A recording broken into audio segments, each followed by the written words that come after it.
ആദിയിൽ വചനമുണ്ടായിരുന്നു. ആ വചനം ദൈവത്തോട് കൂടെയായിരുന്നു. ആ വചനം ദൈവമായിരുന്നു. Price the Lord. ഹല്ലേലൂയ. പ്രിയപ്പെട്ടവരെ, കഴിഞ്ഞ ദിവസത്തെ വീഡിയോ ദൈവവചനത്തെക്കുറിച്ചുള്ളതായിരുന്നു. ഇന്ന് അതിൻ്റെ ബാക്കി കുറച്ച് കാര്യങ്ങളും കൂടെ വചനത്തെ സംബന്ധിച്ച് നിങ്ങളുമായിട്ട് പങ്കുവെക്കാമെന്ന് ഞാൻ വിചാരിക്കുകയാണ്. ഹല്ലേലൂയ. പ്രിയപ്പെട്ടവരെ, യോഹന്നാൻ ശ്ലീഹ എഴുതിയ സുവിശേഷത്തിന്റെ 1-ാം അധ്യായം 1-ാം വാക്യം, ആദിയിൽ വചനമുണ്ടായിരുന്നു, ആ വചനം ദൈവത്തോട് കൂടെയായിരുന്നു, ആ വചനം ദൈവമായിരുന്നു. നമ്മൾ ഈ വചനത്തെക്കുറിച്ച് ധ്യാനിക്കുമ്പോൾ, ചിന്തിക്കുമ്പോൾ എന്താണ് ഇതിന്റെ പൊരുൾ? ഒരുപക്ഷെ ചിലപ്പോൾ നിങ്ങൾ ചിന്തിച്ചിട്ടുണ്ടാകും, ചിലപ്പോൾ ഒരുപക്ഷെ ചിന്തിച്ചിട്ടുണ്ടെങ്കിലും പിടികിട്ടിയിട്ടുണ്ടാകില്ല. പ്രിയപ്പെട്ടവരെ, ദൈവം ശബ്ദം മാത്രമായിരുന്നു എന്നുള്ളതാണ് അതിന്റെ പൊരുൾ. ദൈവം വചനം മാത്രമായിരുന്നു. അതായത്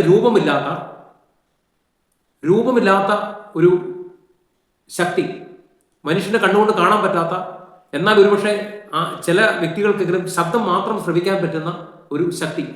അപ്പോൾ അവിടുന്ന് അങ്ങിൽ നിന്ന് പുറപ്പെട്ടതെല്ലാം വചനം. ആ വചനം എവിടെയൊക്കെ വീണോ അവിടെയൊക്കെ അത്ഭുതങ്ങൾ സംഭവിച്ചു. ആ വചനം ഒരു സ്ത്രീയുടെ ഉദരത്തിൽ മനുഷ്യനായിട്ട് രൂപപ്പെട്ടു. ഉൽപ്പത്തിയുടെ സുവിശേഷം 1-ാം അധ്യായം, ഉൽപ്പത്തി പുസ്തകം 1-ാം അധ്യായം 1 മുതലുള്ള വാക്യങ്ങൾ. ദൈവം പ്രപഞ്ചത്തെ സൃഷ്ടിക്കുന്നു. ആദിയിൽ ദൈവം ആകാശവും ഭൂമിയും സൃഷ്ടിച്ചു. ഭൂമി രൂപരഹിതവും ശൂന്യവുമായിരുന്നു. ആഴത്തിന് മുകളിൽ അന്ധകാരം വ്യാപിച്ചിരുന്നു. ദൈവത്തിന്റെ ചൈതന്യം വെള്ളത്തിന് മീതെ ചലിച്ചുകൊണ്ടിരുന്നു. Praise the Lord. ഹല്ലേലൂയ.